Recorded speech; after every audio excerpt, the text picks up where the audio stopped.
पोछा लगाते लगाते उसको मैं बोली कि आना मत भैया, पोछा लगाए थोड़ा उधर रुक जा। फिर भी वो चलते गया। फिर दोबारा आया तो फिर दोबारा आया तो फिर भी मैंने बोला एक साइड से चल भैया, गीला है, पोछा लगा रही हूँ। तो मेरे को गाली देने लगा, गंदा गंदा। સુરત નવી સિવિલ હોસ્પિટલના ટ્રોમા સેન્ટર ખાતે ચોથા વર્ગના મહિલા કર્મચારી અને દર્દીના સગા વચ્ચે થયેલ બબાલ બાદ ચોથા વર્ગના કર્મચારીઓએ હોબાળો મચાવ્યો હતો। સુરત નવી સિવિલ હોસ્પિટલ વારંવાર વિવાદમાં આવે છે, ત્યારે સુરત નવી સિવિલ હોસ્પિટલમાં ચોથા વર્ગના કર્મચારીઓએ હોબાળો મચાવ્યો હતો। ટ્રોમા સેન્ટરમાં ચોથા વર્ગના મહિલા કર્મચારી અને દર્દીના સગા વચ્ચે બોબાલ થઈ હતી।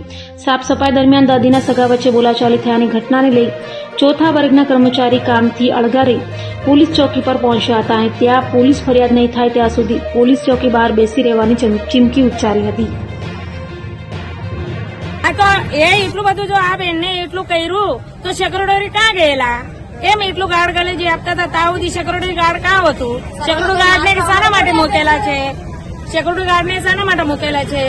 હે આવું કરાય સેક્રેટરીને? અમે જો માસીને જો ઊંધું ચીંધું બોલીને જાય તો પછી સેક્રેટરી મૂકવાનું કારણ જ હું?